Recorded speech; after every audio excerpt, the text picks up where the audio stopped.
भोपाल के जम्बूरी का रुख करेंगे, जहां जम्बूरी मैदान पर ग्राम रोजगार सहायकों का सम्मेलन हुआ है। इस कार्यक्रम में सीएम डॉक्टर मोहन यादव ने कई घोषणाएं की है। सीएम ने कहा कि आपसे गांव के विकास की अपेक्षा करते हैं। हमने रोजगार सहायकों की आयु सीमा 62 साल की है। जो बहनें रोजगार सहायक हैं उन्हें प्रसूति अवकाश, मातृत्व अवकाश, ऐच्छिक अवकाश, पुरुष ग्राम रोजगार सहायक को 15 दिनों का जो पितृत्व अवकाश है वो दिया जाएगा। और ऐसे विषयों पर हम काम कर रहे हैं। तो भोपाल के जम्बूरी मैदान पर रोजगार सहायकों का सम्मेलन हुआ और इस दौरान कार्यक्रम में सीएम डॉक्टर मोहन यादव पहुंचे और कई बड़ी घोषणाएं भी की है।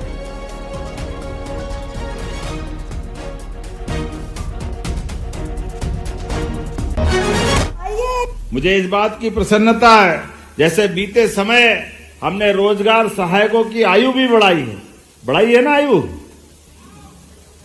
है 62 साल ताली वाली बजा के घोषणा करते हैं 62 साल आपके बीच में, लेकिन आज तो आपके प्रेम के कारण से आए।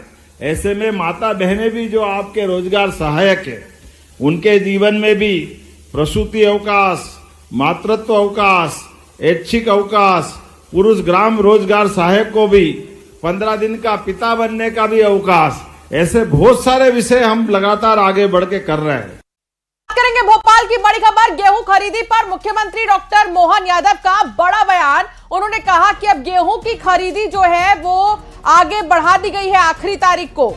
गेहूं खरीदी की तारीख बढ़ाने का यह बड़ा ऐलान, कहा कि अब 28 मई तक गेहूं किसान बेच सकेंगे। तो बड़ी जानकारी इस वक्त की भोपाल से। गेहूं खरीदी पर सीएम का बड़ा ऐलान सामने आया। गेहूं खरीदी की तारीख बढ़ा दी गई है 28 मई तक। अब प्रदेश भर के किसान गेहूं बेच सकेंगे।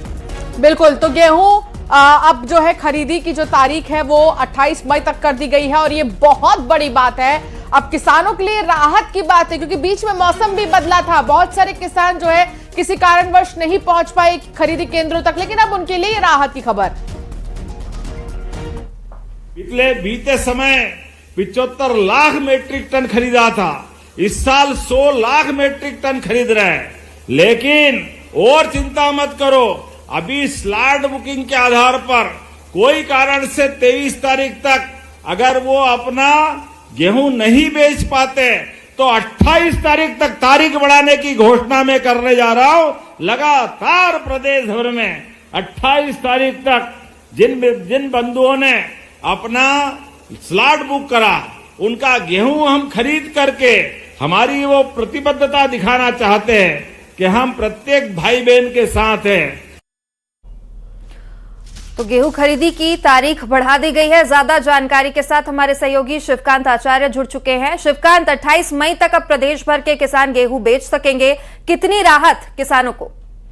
जी हाँ, बिल्कुल। मुख्यमंत्री डॉक्टर मोहन यादव ने बहुत बड़ी राहत किसानों को लिए दी है, क्योंकि इससे पहले तक 23 मई तक गेहूं खरीदी की लास्ट डेट थी और लगातार किसानों की ओर से मांग की जा रही थी कि उनकी जो है गेहूं खरीदी की डेट बढ़ाई जाए, क्योंकि जो है स्लॉट बुक कर रहे हैं लेकिन स्लॉट बुक नहीं हो रहे हैं और ओटीपी नहीं आ रहा है, जिसके चलते बड़ी संख्या में किसानों का गेहूं अभी खरीद केंद्र पर रखा हुआ है जो तुल नहीं पाया है। सबसे बड़ी बात है, इस बार सरकार को 100 लाख मीट्रिक टन गेहूं खरीदी करना है, लेकिन अभी केवल 80 लाख मीट्रिक टन ही खरीदा गया है और अभी 20 लाख मीट्रिक टन लक्ष्य से भी पीछे है। अब किसानों की लगातार मांग थी। दूसरी बात, मौसम भी बार बार खराब हो रहा था, कई जगह पर ओला बारिश की जानकारियां भी आई थी, जिसके चलते किसानों को परेशानी का सामना करना पड़ रहा था और लगातार मांग की जा रही थी, जिसके बाद मुख्यमंत्री डॉक्टर मोहन यादव ने समीक्षा बैठक की। समीक्षा के बाद ये निर्णय लिया गया है कि जिन किसानों ने गेहूं स्लॉट बुक कर रखे हैं लेकिन अभी तक वो उठ नहीं पाया है, जो खरीदी नहीं हो पाई है, वो 28 मई तक अपने गेहूं को बेच सकेंगे। तो कहीं ना कहीं कह सकते हैं किसानों के लिए भी बहुत बड़ी राहत की खबर है। बहुत बड़ी राहत की खबर है किसानों के लिए। शिवकांत, बने रहिए, आगे भी आपसे जानकारी लेते रहेंगे। मुख्यमंत्री डॉक्टर मोहन यादव की अध्यक्षता में हुई कैबिनेट की बैठक, सरकारी कर्मचारियों को लेकर बहुत बड़ा फैसला लिया गया है। मोहन कैबिनेट ने मध्य प्रदेश तबादला नीति 2026 को आखिरकार अपनी मंजूरी दे दी है। इस फैसले के बाद प्रदेश में पिछले लंबे समय से ट्रांसफर का इंतजार कर रहे अधिकारियों और कर्मचारियों के लिए रास्ते खुल गए हैं। नई नीति के तहत अब आगामी 1 जून से लेकर 15 जून तक तबादले किए जा सकते हैं। खास बात तो यह है कि इस बार की ट्रांसफर पॉलिसी में पारदर्शिता लाने और सिफारिशी खेल को खत्म करने के लिए ऑनलाइन प्रक्रिया पर सबसे ज्यादा जोर दिया गया है। तो क्या फैसले लिए गए हैं और आज क्या मंजूरी मिली है कैबिनेट की इस मीटिंग में, वो हम आपको बता रहे हैं। ट्रांसफर पॉलिसी अब जो है 1 से 15 जून तक इसका असर आपको दिखाई दे सकता है और साथ ही ऑनलाइन इसे करने की जो बात है वो की जा रही है ताकि जो सिफारिशें हैं वो ना हो।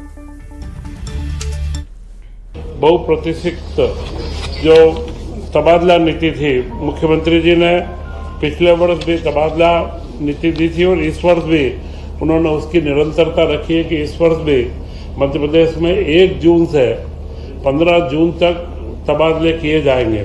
पिछली नीति में और इस नीति में कोई बहुत मौलिक अंतर तारीख का है। पहले 1 माह था, अब की बार 1 से 15 जून तक का इसमें समय रखा है। और अगर कोई विभाग, बड़े विभागों में अगर कोई नीति उनकी अपनी बनाना है तो वह जीएडी के में सामान्य प्रशासन विभाग के माध्यम से मुख्यमंत्री की अनुशंसा से वह अपनी नीति विभाग बना सकेंगे। और जो अभी वर्तमान में A+ के जितने भी मुख्यमंत्री जी के निर्देश हैं उनको सारे विभागों को निर्देश दिया है को 31 मई तक उनको पूर्ण कर ले, जिससे बाद में विभागीय ट्रांसफरों के अंदर कोई दिक्कत नहीं आए। तो ट्रांसफर पॉलिसी पर उमंग सिंघार का बयान आया। उन्होंने कहा कि पॉलिसी आए ना आए ट्रांसफर चल रहे थे, क्या बिना पैसे के ट्रांसफर हो सकेंगे?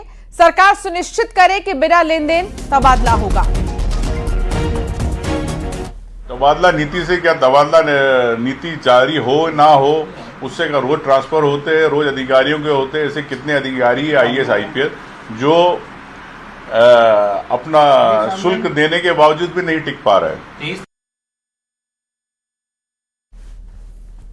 और उधर बीजेपी ने तबादला नीति का समर्थन करते हुए कहा कि मुख्यमंत्री डॉक्टर मोहन यादव की सरकार संवेदनशील सरकार है और कर्मचारियों के हित में ट्रांसफर नीति लेकर आई है। कमलनाथ जी के पूरे शासन को कुशासन का पूरा एक पूरा कार्यकाल बना दिया गया था और भारतीय जनता पार्टी 1 साल में 15 दिन के लिए या 30 दिन के लिए केवल कर्मचारियों की सुविधा के लिए, जिसमें पति पत्नी यदि दोनों सरकारी नौकरी पर हैं तो दोनों साथ में रह सकें, कोई कैंडिडेट यदि गंभीर बीमारी से पीड़ित है तो वो साथ में मतलब सुविधाजनक स्थान पर नौकरी भी कर सके और इलाज भी करा सके, ऐसी नीति के साथ यदि भारतीय जनता पार्टी साल में एक बार कर्मचारियों की सुविधा के लिए कोई नीति लेकर आती है और उनको सुविधा देती है तो इसमें कांग्रेस को केवल आरोप लगाना, प्रत्यारोप लगाना, केवल अराजकता फैलाना, ये कांग्रेस का काम रह गया है। और अब बात करेंगे एक बड़ी खबर की। भोपाल से आ रही है ट्विशा शर्मा केस से जुड़ी बड़ी खबर। ट्विशा शर्मा के परिवार वालों की सीएम से मुलाकात। परिजनों ने सीएम डॉक्टर मोहन यादव से मुलाकात की है। मंत्रालय में सीएम ने परिजनों को भरोसा दिलाया, कहा परिवार की पूरी सहायता सरकार करेगी। जांच के लिए सीबीआई को पत्र लिखने का भरोसा भी जताया है। बिल्कुल, और ट्विशा शर्मा केस से जुड़ी कई सारी बातें सामने आ रही हैं और आज क्योंकि पोस्टमार्टम, दोबारा पोस्टमार्टम को लेकर सुनवाई जब पूरी हुई तो फिर डेट आगे बढ़ा दी गई है। हालांकि अभी तक पंचतत्व में विलीन नहीं हुई ट्विशा शर्मा और अब पोस्टमार्टम की डेट आगे बढ़ा दी गई है। शिवकांत संवाददाता हमारे साथ जुड़ चुके हैं।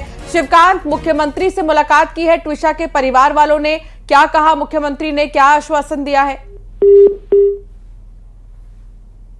शिवकांत, क्या आप तक आवाज पहुंच रही है?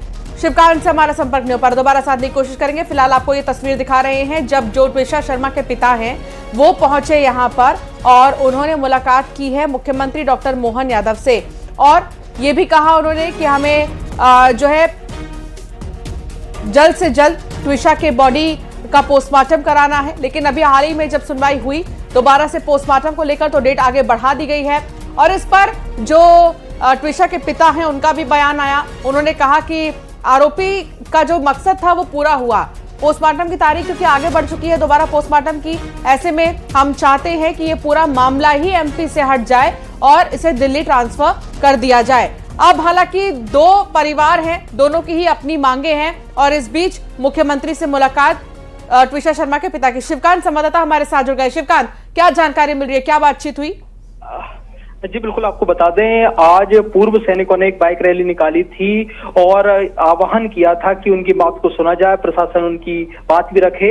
और इसी वाहन रैली के बाद ही फिर टिशा के जो पिता हैं और पूर्व सैनिक जो है मुख्यमंत्री डॉक्टर मोहन यादव से मंत्रालय में मिले, जहां पर उन्होंने इस केस से संबंधित पूरी जानकारी मुख्यमंत्री को बताई। मुख्यमंत्री ने पूरा ध्यान से भी सुना और मुख्यमंत्री ने परिजन को पूरा आश्वस्त किया है कि पूरी सरकार, पूरा प्रशासन जितना भी है वो गहरी संवेदना व्यक्त करता है। इसके साथ ही पूरा सहयोग करेंगे जिस प्रकार की उनको सहायता चाहिए।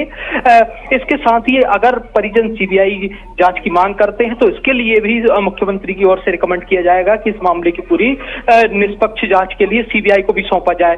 वहीं दूसरी ओर आज दोबारा पीएम कराए जाने को लेकर याचिका लगी हुई है, जिसको लेकर कुछ देर में फैसला आने वाला है। तो कहीं ना कहीं ये कह सकते हैं कि परिजन जो लगातार मांग कर रहे थे, प्रशासन से असहयोग की बात कर रहे थे, सहयोग नहीं मिल रहा और उनको डराया धमका जा रहा है, उसको लेकर भी मुख्यमंत्री ने आश्वस्त किया को यहाँ पर प्रदेश में वो सुरक्षित हैं।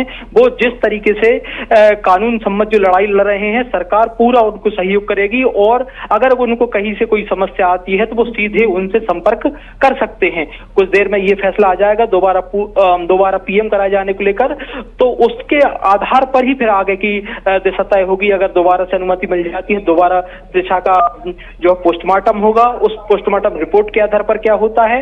दूसरी बात, अगर परिजन चाहते हैं कि सीबीआई जांच कराना चाहते हैं पूरी हत्या है आत्महत्या को लेकर, तो मुख्यमंत्री उस पर भी जो है सहमति अपनी जता चुके हैं। जी बहुत शुक्रिया शिवकांत।